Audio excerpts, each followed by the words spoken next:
ನಮಸ್ಕಾರ ಸ್ನೇಹಿತರೆ, ಸಿಂಚು ಸಂಚು ಲಾಕ್ಸ್ಗೆ ಸ್ವಾಗತ. ಇವತ್ತು ನಾನು ಶೇಂಗಾ ಚಟ್ನಿ ಪುಡಿ ಮಾಡ್ತಿದ್ದೀನಿ.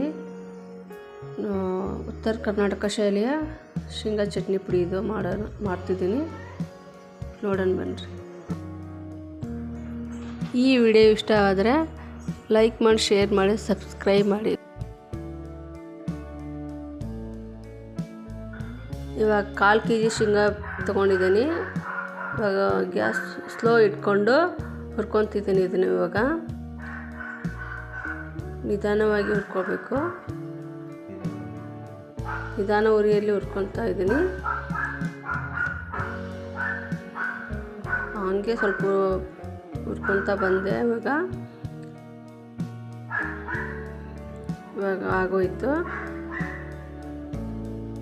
ನೆಕ್ಸ್ಟ್ ಇವಾಗ ಒಂದು ತಟ್ಟೆಗೆ ಹಾಕ್ತಿದ್ದೀನಿ.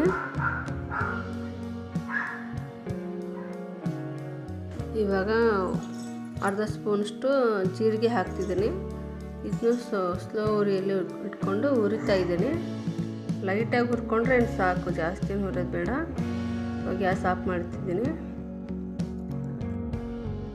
ಶೇಂಗಾ ಬೀಜವನ್ನು ಹಾಕ್ತಿದ್ದೀನಿ. ಇವಾಗ ಜಾರಿಗೆ ಹಾಕ್ಕೊಂಡು ಒಂದು ರೌಂಡ್ ಮಿಕ್ಸಿ ಹಾಕಬೇಕು. ಇವಾಗ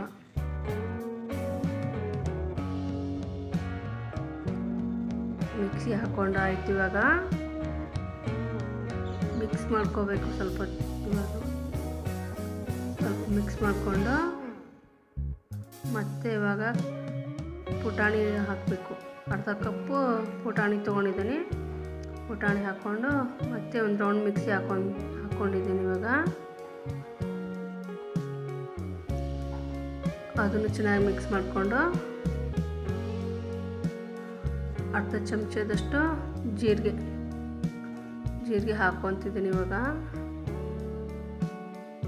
ಮತ್ತು ಬೆಳ್ಳುಳ್ಳಿ, ಒಂದು ಗಡ್ಡೆ ಬೆಳ್ಳುಳ್ಳಿ ತೊಗೊಂಡಿದ್ದೀನಿ.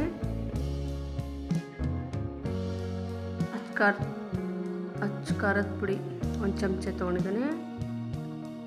ಕರಿಬೇವು ಕಡ್ಡಿ 2 ಇದ್ದಾವೆ, 2 ಕಡ್ಡಿ ತೊಗೊಂಡಿದ್ದೀನಿ.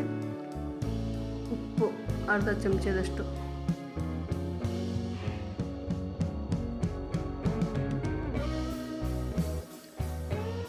ಸಕ್ಕರೆ ಅರ್ಧ ಚಮಚದಷ್ಟು ತೊಗೊಂಡಿದ್ದೀನಿ. ಇವಾಗ ಒಟ್ಟು ಸಣ್ಣಗೆ ಮಿಕ್ಸಿ ಹಾಕ್ಕೊತಿದ್ದೀನಿ ಚಟ್ನಿ ಪುಡಿ. ಇವಾಗ ಎಲ್ಲ ಹಾಕ್ಕೊಂಡ್ಬಿಟ್ಟು ಚೆನ್ನಾಗಿ ಮಿಕ್ಸ್ ಮಾಡಿಕೊಂಡ್ರೆ ಆಯಿತು ಚಟ್ನಿ ಪುಡಿ.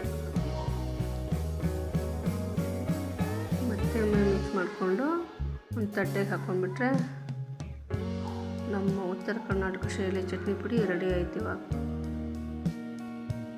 ಇದು ಚಿತ್ರಾನ್ನಕ್ಕೂ ಚೆನ್ನಾಗುತ್ತೆ. ಬಿಸಿ ಅನ್ನ, ತುಪ್ಪ ಮತ್ತು ಮೊಸರನ್ನದಲ್ಲಿ ಚೆನ್ನಾಗುತ್ತೆ. ದೋಸೆಗೆ ಹಾಕೊಂಡ್ರೂ ಚೆನ್ನಾಗುತ್ತೆ.